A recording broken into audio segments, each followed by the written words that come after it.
Kamusta mga Lodi? Welcome po ulit dito sa ating channel. At shoutout po muna pala sa ating mga solid subscribers dyan and silent supporters. At sa mga bago, welcome po dito sa aking channel.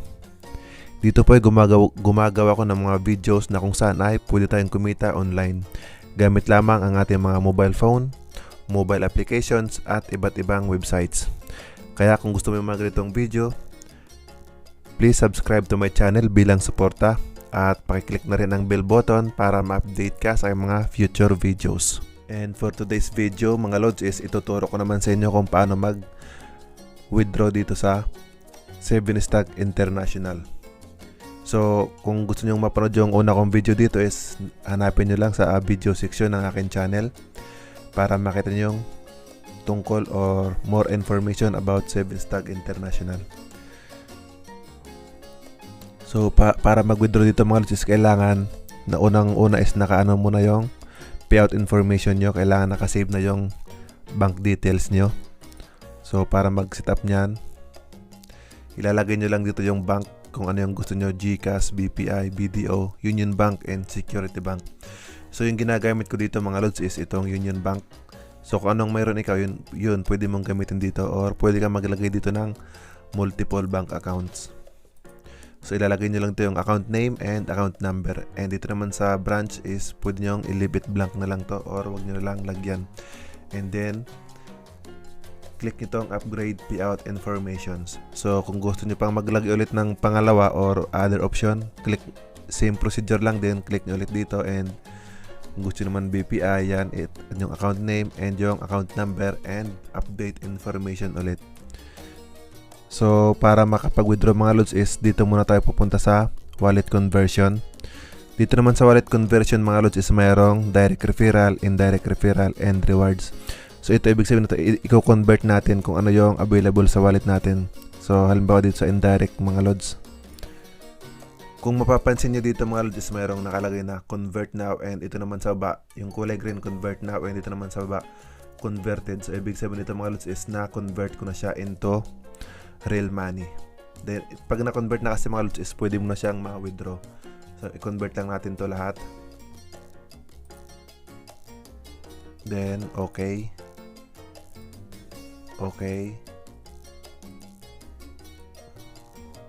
At ayun mga lods, na convert na natin lahat ng para sa ating ma-withdraw.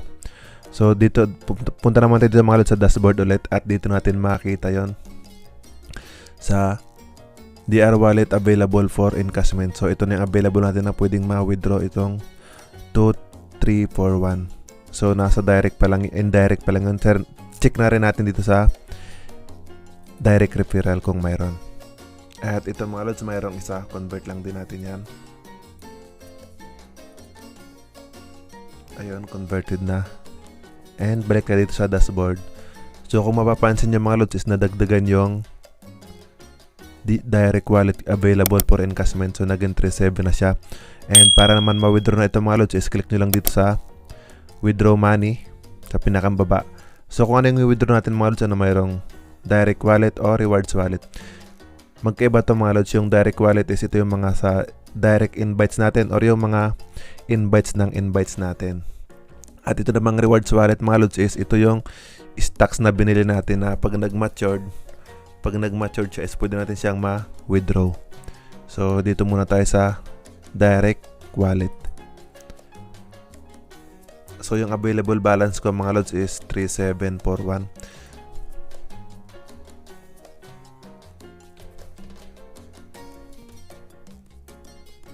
Paalala nga pala mga lods, pag mag-withdraw kayo dito is excuse me, hindi nyo na kailangan maglagay dito mga lods ng comma kasi mag-invalid siya. Ano lang, numbers lang yung ilagay nyo dito. And dito nga pala mga lods, pag nag-withdraw tayo sa direct referral natin is mayroong 10% na deduction fee. So dyan, at dito naman sa payout information, kasi na-set up na natin yung payout information natin is, ayan, may lalabas na lang dyan. And yun na lang, pipiliin mo and click itong encash now. And 7stag.com says, are you sure you want to encash? So Yes tayo mga lods. And okay. And successfully save your encashment. At dito natin makikita mga lods yung yung record ng encash na yung withdrawals natin. So ito yung ngayon March 29, 2021 at nag-withdraw ako ng 3,741. So mayroong 10% na tax and ang tax niya is 347.1. So makaka-receive ako ng 3,366. So itong namang mga nasa ibabaw mga lods is na-receive ko na to. So dito nga pala is daily yung withdrawals dito, 7 days a week. And ang waiting dito mga lods is nag-withdraw tayo ngayon, yung pinakang maximum na waiting dito is 2 days. So wala pa naman nangyari yung mag-antay ka talaga ng 2 days. So halimbawa nito mga lods, nag-withdraw ko ngayon, maaring mamayang mga 10 PM or 9 PM mas maaga is na marireceive ko na siya. Hindi ko pa naman naranasan yung mag-request and umabot ng 2 days bago ko na-receive. Maliban na lang kung may problem yung mga bank information na nilagay nyo or yung gcash nyo, kunyari gcash and then limit na pala. So may problem talaga, and ang problem nun is nasa atin na. At mapapansin nyo dito mga lods, dito sa direct wallet available for encashment is na lang siya, nag-zero na siya kasi nga withdraw ko na siya. At ito mga lods yung total direct income ko pag nag-match dito sa direct wallet successful encashment. So ito siya,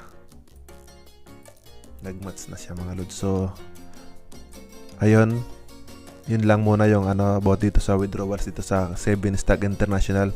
So kung tatanungin niyo kung safe ba dito or may risk ba dito, so lahat naman ng investment mga lods is talagang may kasamang risk. So nasa atin na lang yan kung mag-i-in ba tayo or hindi. Option naman natin yan eh. Basta ang tatandaan nyo lang mga lods is may risk talaga lahat ng papasokin natin na investment dito sa online. Kaya kung gusto nyo mag-invest, kailangan nyo talaga mag-search muna, or marami namang ways kung paano mag-search, marami dyan. So dito naman sa 7 STAG International mga lods is yung natin dito, yung CEO and founder ay naman siya, masyado siyang transparent sa kanyang Facebook account. At gamit naman niya ang kanyang real name and nag-FB live din siya.